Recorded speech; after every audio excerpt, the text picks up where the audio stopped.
Es un hecho que Metroid Prime Pinball llegase como uno de los títulos menos esperados al Nintendo DS, mostrando un lado completamente nuevo de la saga Prime, que si bien había logrado capturar perfectamente la esencia de los títulos de Retro Studios, construyendo en el proceso lo que podría definirse como un buen reconteo de la historia del primer Metroid Prime en su propio estilo, no existía certeza alguna de si algún día veríamos un título de Metroid más de corte clásico en el sistema, algo que muchos de verdad esperaban considerando la popularidad que habían obtenido ambos juegos de la franquicia para el Game Boy Advance, Metroid Zero Mission y Metroid Fusion.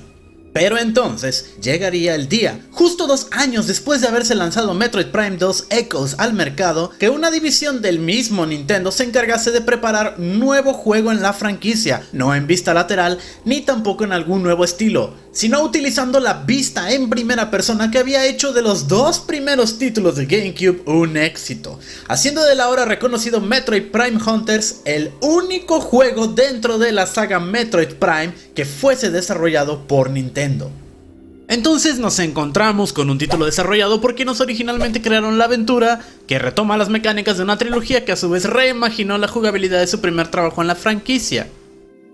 El círculo está completo. Metroid Prime Hunters trae de nueva cuenta a Samus Aran como protagonista, en una aventura completamente nueva situada cronológicamente entre Prime y Prime 2 Echoes. Una misteriosa transmisión ha sido encontrada por la Federación Galáctica donde se menciona la existencia de lo que es el poder más grande del universo, por lo que estos no tardan en llamar a la famosa Casa Recompensas para investigar el misterioso y desconocido sistema solar Alimbic, en búsqueda de este gran poder. Lamentablemente el mensaje también sería capturado por otros mercenarios a través de la galaxia, introduciendo así 6 nuevos personajes al universo de Metroid, entre ellos Sylux, que se convertiría en uno de los favoritos de los fans con el tiempo.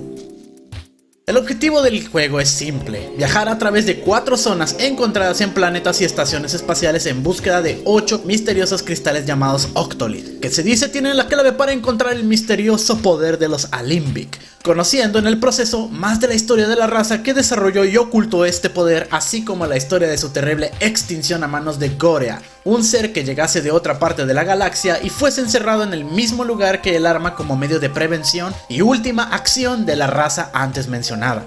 En primera instancia la historia podría sonar casi tan absurda o un poco fuera de los límites como en Metroid Prime 2, pero a su favor, Hunters tiene algo que hace de esta una experiencia más disfrutable y plausible para su universo, y eso sin duda es su gameplay.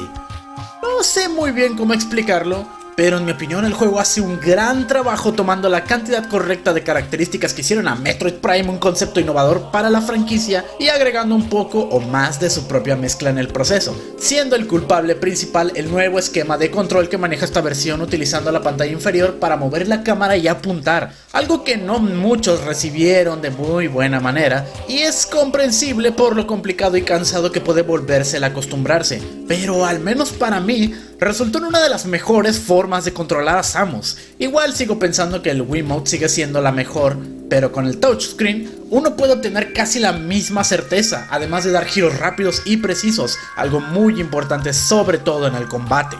Y hablando de esto, déjenme decirles, el combate en Prime Hunters es simplemente maravilloso, ya sea precisamente por los controles que creo son adecuados para el tipo de movimientos y habilidades de Samus, como también lo es el diseño de los escenarios, que está de más decir se crearon casi exclusivamente para cubrir tal necesidad, pero son otros pequeños elementos lo que terminan por darle el acabado final como el nivel de detalle presentado en cada zona y el increíble trabajo en el sonido del juego.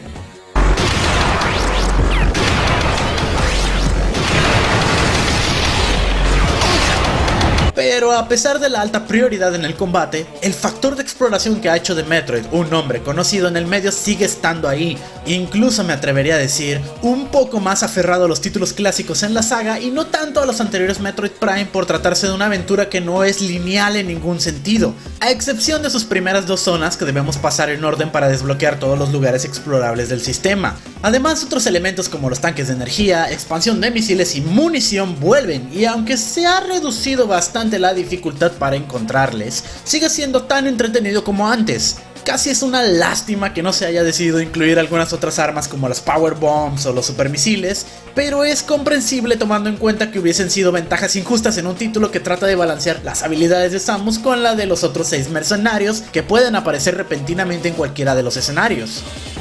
Por cierto, en esta ocasión y al igual que en Prime 2 Echoes, Samus no tiene ninguno de sus ya conocidos tipos de rayo, sino una gama de tipos de disparos diferentes inspirados en cada uno de los otros mercenarios, y son utilizados para ya sea abrir zonas nuevas o derribar más fácilmente a estos, algo así como la temática de Mega Man en la que cierta arma representa la debilidad de cierto jefe. Lo cual resulta un tanto raro porque los conseguimos explorando en las zonas disponibles y no directamente de ellos al derrotarlos.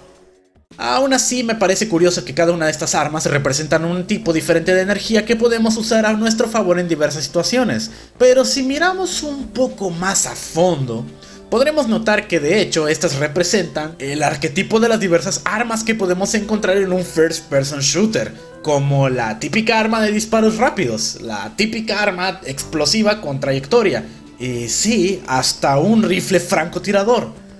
Un rifle francotirador en un juego de Metroid. Y voy a mentir si no digo que esta es mi arma favorita del juego, sobre todo al momento de enfrentarme al jefe final del título. Sí, bueno. Olvidaba mencionar la que es probablemente la falla más grande del título, y esa es los jefes. Y es que solo tiene dos. Sin contar las dos formas del jefe final, Prime Hunters tiene 8 encuentros diferentes con un jefe que simplemente repiten distintas versiones de estos jefes. Y por más que el juego trata de explicar el porqué de tal a través de sus fragmentos de historia, no deja de ser simplemente flojo. Sobre todo tomando en cuenta que la manera de derrotarles es la misma en cada uno de estos encuentros, si acaso cambiando el arma a la que son débiles. Y por mucho que me haya divertido derrotándoles, no deja de ser una mera repetición innecesaria. La verdad, de no ser por los encuentros con los mercenarios o la batalla final, este habría sido un punto bastante débil para la imagen final del juego. Pero aunque pasen los años, Metroid Prime Hunters siempre ha sido y será conocido por una razón en particular. Este fue uno de los primeros juegos portátiles en contar con multijugador online. Bueno, es difícil decirlo, ya que hoy en día el servicio de red de Nintendo en esta plataforma ya no está en funcionamiento. Además, en su tiempo nunca tuve la oportunidad de probarlo por mí mismo, pero he escuchado de muchas personas que de hecho había una buena cantidad de jugadores disponibles en todo momento, y la experiencia resultaba ser bastante agradable, al menos hasta la llegada de los hackers. Pero eso no quitaba que lo fuese en algún momento. Y eso se puede denotar en el modo multijugador offline, que aún puede ser jugado utilizando bots como adversarios, donde podemos elegir por supuesto a uno de los diferentes mercenarios para salir a combate, todos con cada una de sus habilidades y desventajas, donde finalmente podemos sumarle más y más horas de rejugabilidad a este que hoy muchos no consideran una entrada propia para la franquicia. Pero en mi opinión, honestamente creo que se asemeja más en muchos aspectos de lo que la gente suele decir.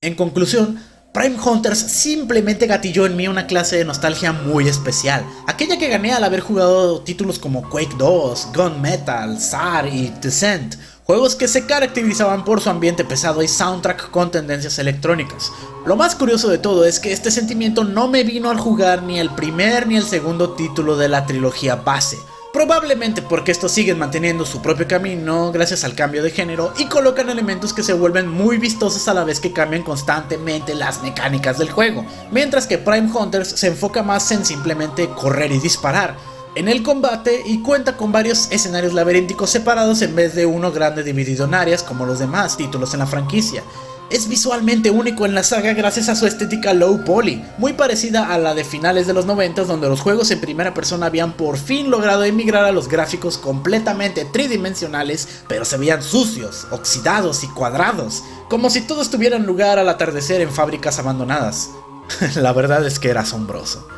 Sin embargo, a pesar de que el sentimiento que produce es muy similar, Prime Hunters no es para nada básico o limitado en cuanto a lo que tiene que ofrecer. Las áreas y escenarios son coloridas, creativas y diversas, sobre todo en la segunda mitad del juego cuando deja de centrarse en pasillos y cuartos para traernos zonas abiertas y de gran tamaño que desafían por completo la capacidad del sistema. Y es que además este termina siendo fácilmente uno de los juegos más impresionantes gráficamente del 10. Incluso me atrevería a decir el mejor, al menos en cuanto a lo que entornos tridimensionales se refiere.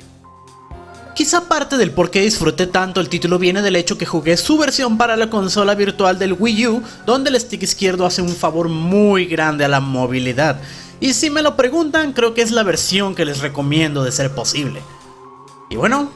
Con esto de lado, nuestro siguiente y último destino en esta serie de videos es por fin Metroid Prime 3 Corruption para el Nintendo Wii. Es hora de saber si este título puede superar todo lo visto hasta ahora.